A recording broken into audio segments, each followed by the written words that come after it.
on the writer of this book. After Malachi, God would be silent for many hundreds of years until the silence is broken by John the Baptist.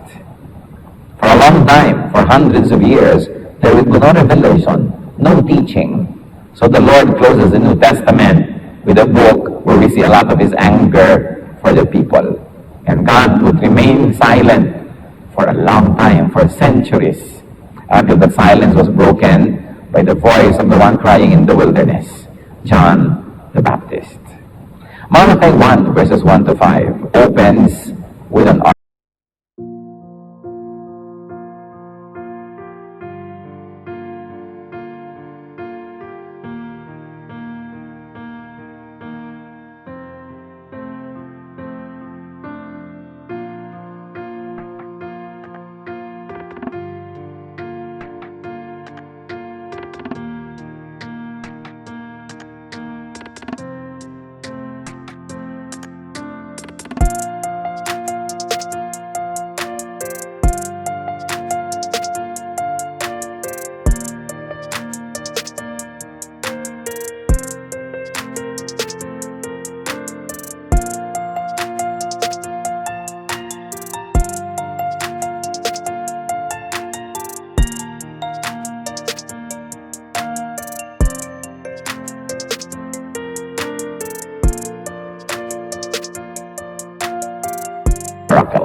An oracle, the word of the Lord to Israel through Malachi. I have loved you, says the Lord. But you ask, how have you loved us? Was not Esau Jacob's brother, the Lord say? Yet I have loved Jacob, but Esau I have hated, and have turned his mountains into a wasteland, and left his inheritance to the desert jackals. Edom may say, though we may have been crushed, we will rebuild the ruins. But this is what the Lord Almighty says. They may build, but I will demolish. They will be called the wicked land, a people always under the wrath of the Lord. You will see it with your own eyes and say, great is the Lord, even beyond the borders of Israel. What a terrible way to begin a book, an oracle or prophecy. That God would see and would show two aspects of his dealings with men. One is of love, and the other one is of hatred. But first, God would establish something very important in bringing home the theme of the book, and that is God's love for his people. There was this very important thing of God's love for his people, that God has loved Israel. He has favored Jacob, Israel's ancestor. Sinasabi niya, hindi ba minahal ko si Jacob, hindi ba mahal ko kayo? Tapos yung mga tao naman, ng mga manhid, magtatanong pa, paano naman ako kami minahal? Parang kulang pa yung pagmamahal ng Diyos sa kanila. And God would say something about Esau. He says, God rejected Esau. God turned Esau's country, Edom, into a desert. That Esau's descendants may defy God's dealings by rebuilding their cities.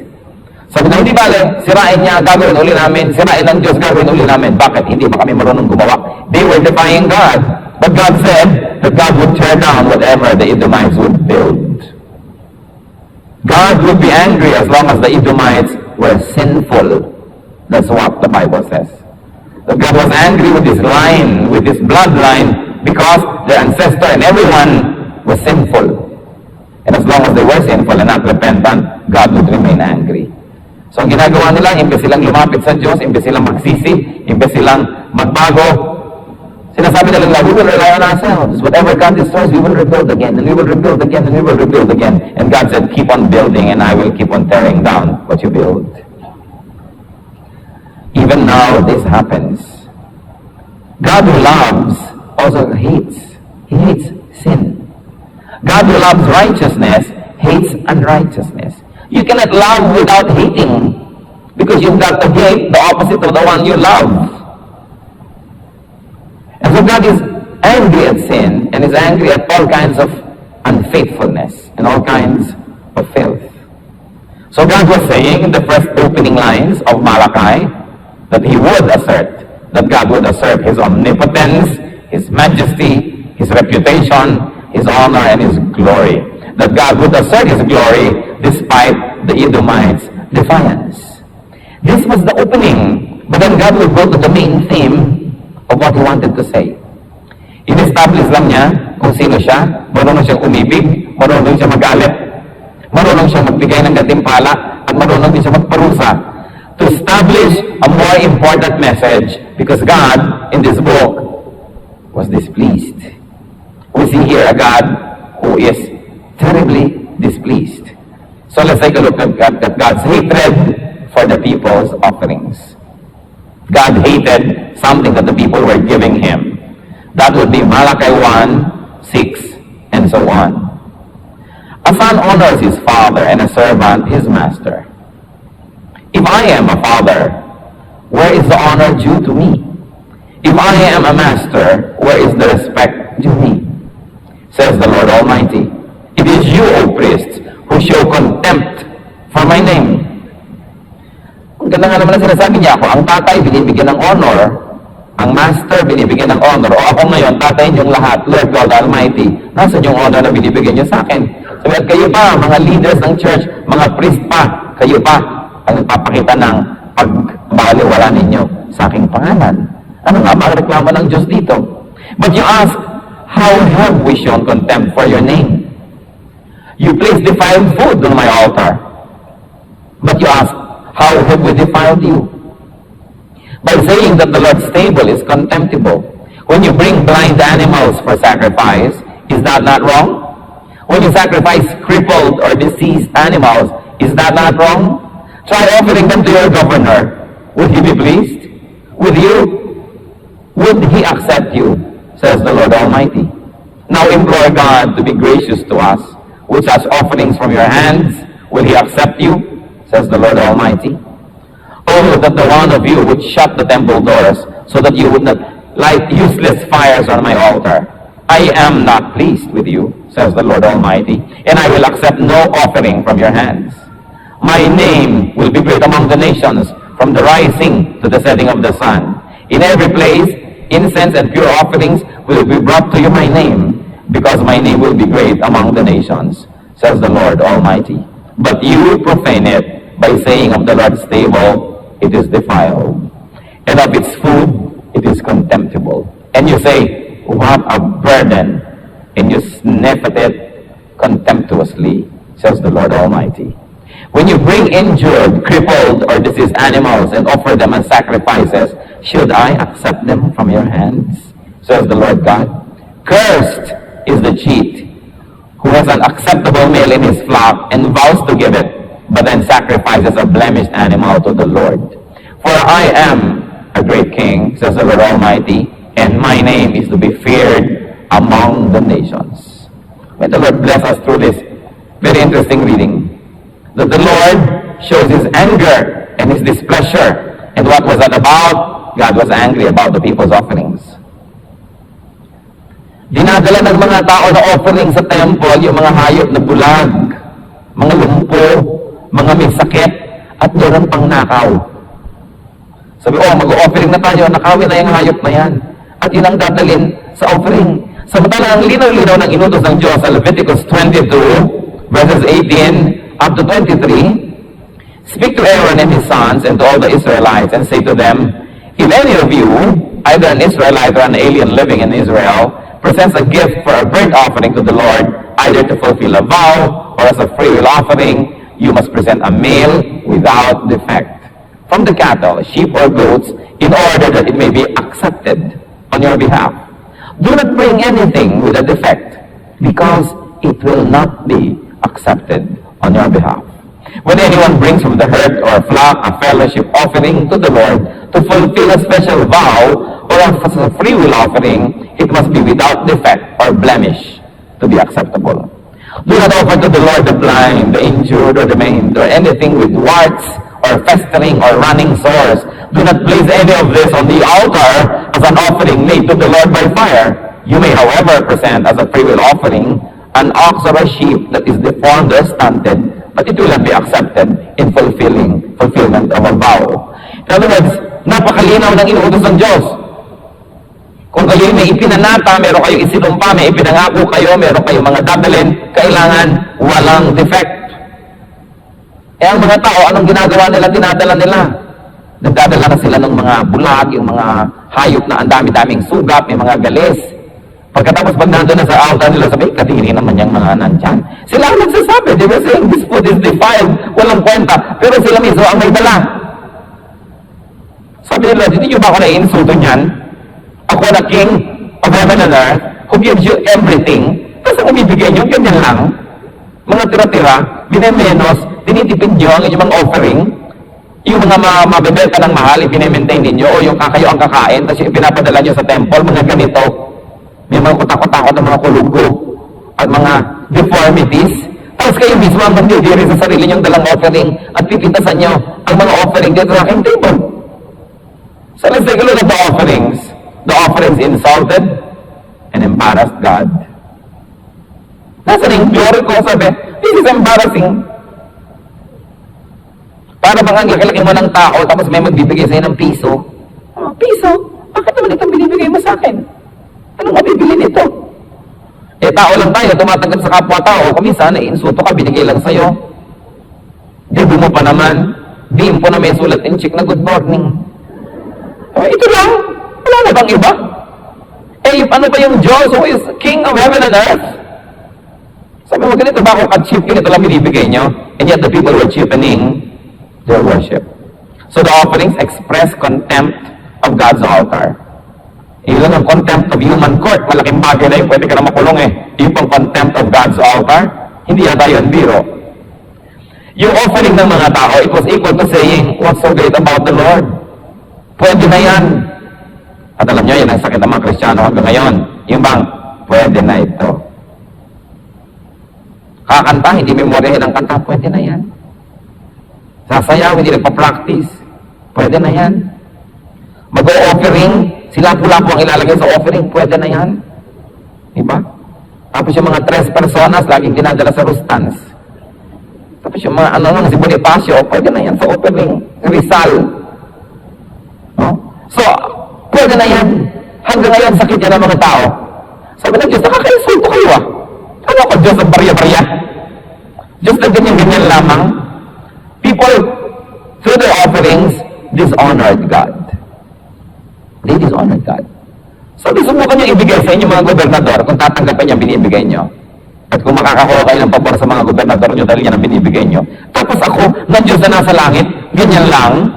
How can your offering be acceptable to the all-powerful God? So the offering also displeased God. It was a source of terrible agony and displeasure that God was being insulted by the kind of offerings the people were giving Him. So the offerings, because of that, were useless and unacceptable. And to top it all, the offerings were counted as sin. Akala nyo ba, hindi kayo nagkakasala sa offering nyo? Kasalanan yan. I demand the best. I deserve the best. Tapos ganito, kasalanan ang ginagawa nyo. At ano pa po ang nagpalala sa problema ng bayan? The people were complaining. The people considered offering to God a burden. Sabi niya sa verse 13, sabi ni Lord, and you say, what a burden! And you sniff at it contemptuously, says the Lord Almighty. Nabibigatan pa kayo ngayon, nagre-reklama pa kayo na nag-offering. Para ngayon din ang mga tao, naku, ang hirap-hirap ka ng buhay. Meron pang donasyon, wala pang libre. Ang mga tao, lagi na gusto kabig ng kabig. Pagka sa Diyos hingi ng hingi, pagka magbibigay na ang kukunat. Lagi na lang, wala bang libre, wala bang discount. Puro ganon. Sabi ni Lord, at sasabihin niya pang what a burden. Paano kayo nag-burden sa binibigay niyo sa Diyos? Eh lahat naman ang tinatangkilik niyo galing lang sa Diyos. You were born with nothing, and you will die with nothing. You brought nothing into the world, and you cannot take anything out of the world. Everything that you enjoy now is just a gift from God. So why will it be a burden to give back to Him? Sabi ni Lord, nakaka-insulto kayo. Reklamo kayo ng reklamo. And even now, many people do that. Reklamo ng reklamo. Merong ministry, nagreklamo. Merong duty, nagreklamo. Ano ba naman dito? Ang hirap-hirap naman dito. Wala na yung tumutulong sa akin. Mga nanay-nanay na may dalang anak. Ano ba naman dito? Saan ba talaga ang anak ko dadala na Sunday school? Reklamo ng reklamo. Pasalamat kayo, may Sunday school lang yung mga anak. Puro na lang kumisa ng mga tao, personal convenience lang nilang iniisip. Meron pa mga nagreklamo, Pastor, pagka naman ako nag-worship, naaabala ako sa mga dumadating na late, dumadaan pa ako sa likod ko. Eh di pumunta kayo na sa gitna, para walang dumadaan na sa likod nyo. Paano? Uupo kayo sa mga dulo. Gusto nyo madaling pumasok, madaling lumabas, eh ang dami pang bakante doon sa loob. Pero siyempre, dadaan lang kayo, alam ka lang maglumipad siya patungo doon sa loob. Tapos magreklamo kayo pag nadadaanan. Alam niyo ba, ayaw na ayaw ng Diyos ang reklamo? Especially in His temple, especially during worship, yung puro complain. Wala namang air conditioning, wala namang ganito, walang ganyan. Pag mag-worship na kayo, alisin niyo yung mga complaint because God hates grumbling. Pati ang mga Israelites na nagre-reklamo, pinadala niya ng ahas. Tukayin lahat ng mga reklamador. Minsan, ibig ko na rin maglagay ng mga ahas dyan sa ilalim na yan. Yung mga turuan ba, yung tinutuka lang yung mga reklamador. Mga tao, puro complaints. So God hated this all. God hated the form of the offerings. Mga defective. God hated the spirit of the offerings. Para lang bang obligado, half-hearted, walang joy, walang pagkukusa. And God hated the complaints behind the offerings. Nabasa niyo naman yung scripture. Hindi ko na kailangan i-inventohin. Akala natin lagi para ang Diyos ay yung bang godly, nice grandfather with white hair dito na kahit ano na lang gawin nating mga kapilyo. Ang pilyo mo naman, ang cute mo. Hindi ganoon. Marunong magalit ang Diyos. Marunong siyang ma-offend. At ano nangyayari? What was God's response to the unacceptable offerings? Of course, rejection of the offering and of the people. He rejected them all. Verses 9 and 10. Now implore God to be gracious to us. Yun daw ang prayer ng mga tao. With such offerings from your hands, will He accept you? Says the Lord Almighty. At ang lakas ng loob niyong manalangin. At ang lakas ng loob niyong magdasal at humingi sa Diyos. Sabi, sa palagay niyo ba, sa ginagawa niyo sa akin, hidingin ko mga dasal niyo? Ang kapal niyo. Kulang na lang dyan na sabihin na Lord, meron pa kayong sikmura na humingi. Sabi niya, now implore God to be gracious. Sabi, with such offerings for your hands, do you think I will accept you? Oh, that the one of you would shut the temple doors so that you would not light useless fires on my altar. I am not pleased with you, says the Lord Almighty, and I will accept no offering from your hands. Sabi ni Lord, bakit di nyo na lang isara yung temple? Ilak nyo, ikantabi nyo, huwag na lang kayong pumasok, huwag na lang kayong maglagay ng apoy para doon ilagay yung offering. Kasi kahit anong gawin nyo, hindi ko na matatanggapin. Nagsasayang kayo ng pagod nyo. Isara nyo na lang, maglimutan na tayo. Inyo na yung inyo, akin yung akin. Laban kayo doon. Pag sinabi ni Lord yan, o sige, inyo na yung inyo, akin na lang yung akin. Gusto nyo? Sabi, Lord, hindi ba bakas tayo? Siyempre, gusto natin kabakas ang Diyos. Panalo ka, kung kabakas mo siya, dami niyang binibigay. Pero bakit yung iba, ayaw nila magbigay? Yung akin, tapos hingi ka na hingi sa Diyos. Baka gusto mo sige, walay na lang, kanya-kanya. Ganyan ang nangyayari sa maraming tao, mga kapatid. Ba't natin ito pinag-aaralan? Kasi nagre-repeat pa ito eh. Hanggang ngayon ang mga tao, reklamador, ang mga tao, hindi magbigay ng best. Kung ano na lang, mga mairaos na lang, pakitang tao na lang, tapos may reklamo pa. Pero ang lakas ng loob magdasal. Pag nawala ng preno yung sinasakyan, ang lakas ng loob magdasal. Sabi lang, ba't ka nagdadasal? Nag-offering ka ba? Ba't ka humihingi ngayon ng preno? Pagka nagkasakit na at eto na ngayon, inaagaw na ni kamatayan, dasal na magdasal. Sabi na, sige ka nang hingi. May pinatago ka ba? Nasa na binigay mo? Withdraw ka ng withdraw, may dineposit ka ba? Actually, this is what the verses are saying. Napaka-polite lang ng language. Pero yun na rin ang laman. So, what was God's response? Rejection. What else? Displeasure. Kung minsan nga aso lang, ayaw mong inisin, makakakagatin. Amo mong tao, ayaw mong inisin, makaka-demote. Bakit mo iinisin ang Diyos? Ano laban mo doon? Naiinis siya sa mga walang kwentang offering. At ano pa ang kanyang response? Curse for the cheater and the unfaithful. Cheating ang tawag niya doon. Kasi ang hinihingi naman ng Diyos, kanya rin ay galing sa kanya. Sabi sa verse 14, cursed is the cheat who has an unacceptable male in his flock and vows to give it, but then sacrifices a blemished animal to the Lord. For I am a great king, says the Lord Almighty, and my name is to be feared among the nations. Sabi, may sumpa sa mga mandaraya. Yung mga taong nagpapalit ng isip, sinabi na, ay, ang ganda naman itong ipinanganak na aking flock, i-offer ko kay Lord. At nung lumaki, ay, sobra palang maganda, parang sayang. Wala ba tayo dyan medyo may kapansanan? At yun ang ibibigay, pinanghinayangan. Marami mga ganun kumisan.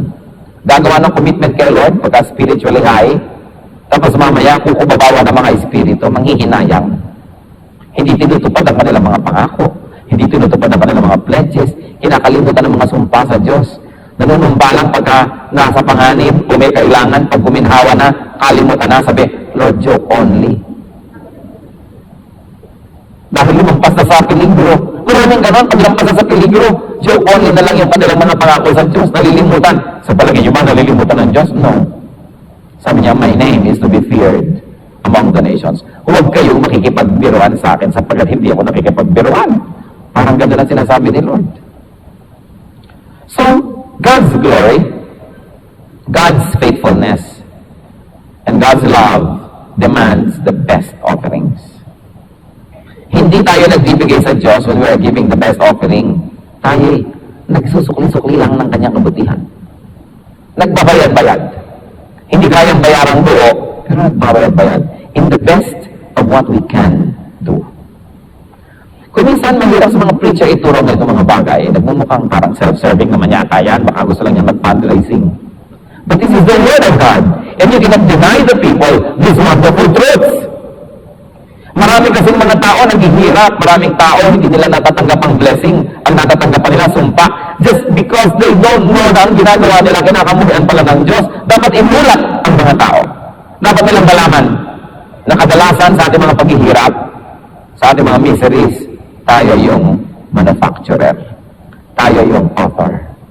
Sapagkat kung gusto kang pagpalain ng Diyos, ang reklamo mo, ang ganyan-ganyan mo sa buhay, hindi mo kayo na-honor. So why will I honor you? Napaka-importante po, tingnan natin ating sarili. Siguro meron mga mangilang-ngilan na napaka-godly, napaka-righteous, tapos mahirap pa rin yung nangyayari sa buhay. Baka naman trial, pero paminsan-minsan lang yung trial, kadalasan chastisement yan. Pero meron din, na matutuwid naman, pero nahihirapan, kasi dumadaan sila sa panahon ng trial. Pero konti yun, kadalasan bunga ng ating mga kamalian ang nangyayari sa ating buhay. God is particular. God is interested with what people offer to Him. Not because He needs the offering by itself, but because the offering honors Him or dishonors Him. Matapos mo nang ibigay sa Diyos, dinidistribute din niya, pinapamigay din niya sa iba. Hindi naman para sa Kanya yun . Katulad mga offering hinihingi niya para sa temple, para yung temple ma-maintain, para ma-support yung mga teachers, yung mga workers doon, yung mga priests. Hindi naman para sa Kanya para rin doon sa temple. At yung temple naman, kung well-supported, well-funded, cared for, the temple can also care for the people in return. Ganun ito, babalik din sa tao. In other words, ibinibigay mo lang doon para rin bumalik sa'yo. So kung gusto mo tipirin yung sarili mo, tipirin mo yung binibigay mo, din yun babalik din sa'yo. Sapagkat sa Diyos naman, kung ano yung binibigay mo, yun ang bumabalik sa'yo . Kailan ba kaya maintindihan ng marami how to break out of the poverty cycle is to be generous. Hindi naman ginsan niya yung dapat uwaes ka, dapat isahan mo yung iba, dapat matalino ka, dapat lansihin mo sila, 1, 2, 3 mo, kasi hirap ka na, kailangan makakuha ka. Kaya naman bibuwag sa buhay mo ganyan. Yung mga lagi na lang nagdadaya, lagi na lang nag-uumit, laging nag-umupit, lalo gumagawa ng masama. Kailan pa sila bumuwag? Hindi na. Paulit-ulit din naman ang kahirapan. When will people realize that the key in receiving is first in giving? And it is the duty of every spiritual leader or person or teacher to preach it, because this is the key to people's well-being, that they must be taught to give and to give well. Hindi para sila hututan o kuhanan, kundi pag meron kang inaalis sa iyo, pinapalitan ng Diyos ng mas maganda agad. So habang paano mapapalitan kung ayaw mong tanggalin sa kamay mo? It is important. God knows how to be angry. God knows how to withhold blessings. Nakita niyo yung opening, sabi niya, sige, gumawa kayo, lahat ng ginagawa niyo, sisirain ko rin. Sige, magmatigas kayo, umasa kayo sa sarili niyo. Gawin niyo lang gawin, sisirain ko na sisirain. Hindi magtatagal. Kung isa sa mga buhay natin, parang nararanasan mo yan. Bakit lahat na lang ng ginagawa namin nag-give up? Bakit hindi na lang magtagumpay, hindi na matuloy? Baka may problema. Dapat mag-isip. Baka hindi natutuwa ang Diyos. Baka naiinsulto siya. Baka naman yung dinadala nating offering, pampaluwag lang ng ating stock. Kasi masikip na, i-offer yan. Ikaw din ang beneficiary in the end. Kunwari ka pa nagbibigay, pero ikaw din yung nagkaroon ng benefit by trying to give. Believers today also make offerings to God. Iba't iba. May material offering, meron hindi material. You offer your time, you offer your talent, you offer your services. And also we make material offerings. We give our tithes, we give our offerings. Ang tanong, are you honoring God? Na-honor ba siya? Are we giving our best? Magsa-Sunday school teacher ka halimbawa, naghahanda ka ba? Nagre-research, gumagawa ng mga visual aid. Talagang pinagpe-pray yung mga estudyante, parang best. O para na lang, basta na lang. Yung tatawagin ka pa ng principal for meeting. Meeting na naman, ano ba yan? Meeting ng meeting. Yung nagre-reklamo. Sa bagay, marami naman talagang meeting na karekla-reklamo kasi hindi organized. 15-minute meeting lang, nagiging 2 hours kasi hindi organized yung nag-lead. Di pagkada lang sabihin nyo, pag nag-meeting naman tayo, let's stick to the topic. Mamaya, recipe na ng maruya ang pinag-uusapan. Hindi na tayo ng ating agenda dapat. Kasi kung konting tao ang marunong magpa-meeting. Pero pagka ginapatawag ka o mag-member ka ng choir, may practice, ba't ka nag-reklamo? Ayan, nag-member ka ng choir. O Dr. Kate, meron kayong o-operahan. Ba't pa kayo nag-aapura? Alam niyo ba na ang kompletong worship ay yung pati yung closing prayer and benediction, yung closing song, a blessing yun to the people and to honor God. Bakit bigla niyo pinuputol at mawawala na kayo? For convenience. Dahil ayaw yung masiksik paglabasan. Pasalamat na kayo sa siksikan dyan at wala kayo sa siksikan sa impyerno. Mas masikip doon. Ano ba naman yung mga konting mga ganyan? Hindi ba? Kailangan naman nagko-cooperate tayo kasi ang mga tao, kung kanya-kanya na lang yung kagustuhan, personal convenience yun na lang lagi ang uunahin nyo. Ano na mangyayari sa church? Kung bawat isa yung Diyos at Diyos-Diyosan yung gusto niya ang masusunod, ano na mangyayari? Kaya natin laging sinasabi, kung ayaw nyo pong makabalaw, doon kayo maupo agad sa kalagitnaan, kaya dumating siya sa kaliwa at sa kanan, di kayo madadaanan dahil nasa gitna kayo.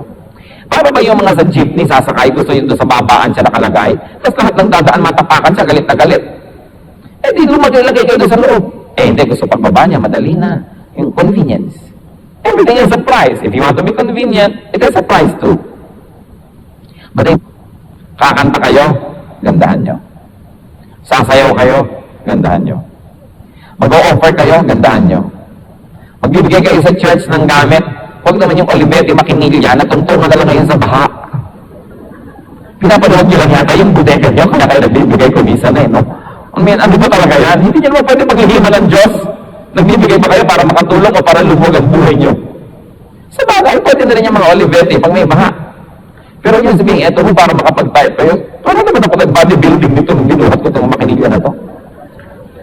You know what I mean? Na pinapanood nyo lang ang sarili. Hindi talaga nagbibigay. Alam nyo ba? Panilang ba natin ang Diyos? No. Do not give offerings with defects. Kung meron kayong, Pastor, may papadala.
Talaga namang lumaglag ang luha nila, minsan tumanggap sila ng mga tea bags na gamit na. I'm talking about real life here. Na gamit na, pinatuyo, ipinadala sa missionary. Yung bang ano ba yan? Hindi mo ba iniinsulto yung amo niyan, yung Diyos na nagpadala sa kanya? At kano lang ibibigay mo? Tayo na lang yung nag-iisip magpadala, may mga pastor ay galuhan natin, puro mga gamit, puro luma na. At Hindi makapag-isip-isip ito, magbigay ng bago-bago. Nakaka-insulto. Mga kawawang tao, bibigyan mo lagi na lang hindi mo na rin kailangan. Ano ba ito? Damit o trapo? Hoy, kahit trapo yan, sasabihin niya, YSL yan, pasalamat ka. Eh, trapo na rin. Ano ba yung puso natin, asan? Hindi naman mahirap pag-aralan yung itinuturo ng Bible ng generosity at giving. Paulit-ulit yun ang tema. Kailan pa tayo tatablan? Na maging totoo, na yung nadidinig natin, maging totoo sa buhay natin. Hindi lang maging ideya. Do not bring substandard and low quality offerings. And do not complain about your services to God. Magsaserve na rin lang kayo. Sige na. Huwag nang magreklamo. Paulit-ulit sa Bible, kita natin, ang dalawang kinamumuhian ng Diyos, religious hypocrisy, at saka yung grumbling. Ayaw na ayaw niya ng grumbling. Sila reklamo. Always find something to thank God for. Hindi kayo mauubusan. Pero kung you always look for something to complain about, hindi rin kayo mauubusan. But look, kung naghahanap kayo ng nakakasaya, kung naghahanap kayo ng nakakalungkot, di ba kayo din ang lumilikha kung sasaya kayo o lulungkot? Kaya importante. Make sure your offerings are acceptable, that they are the best, and that they are proportionate to God's supply. Proportionate. He has restored Israel from captivity. He also has restored us from captivity, from darkness. God has been so good. Give offerings that God loves. Ano ba yun? Talent, time, treasure. God is looking for offerings. Because the offerings tell Him that we submit to Him, that we honor Him. Let's bow before the Lord and review the way we deal with Him. Paano ba tayo mag-offer sa Panginoon? Mag-offer nga ba tayo o hindi? Are we faithful? Are we giving our best? Yung mga best people in their fields, technicians, teachers, specialists, ang sanlibutan lang ba ang nakikinabang sa binigay sa inyo ng Lord na kakayahan, karunungan, edukasyon? Sinusundan nyo ba yan sa church? Nagsasabi ba kayo, ako, meron ako alam sa ganitong area, I surrender my talent, and I volunteer my services. Yung mga ibigay sa inyo ni Lord ng mga kakayahan, karunungan, kapangyarihan, ginagamit nyo ba yan to glorify God o pang inyo lang?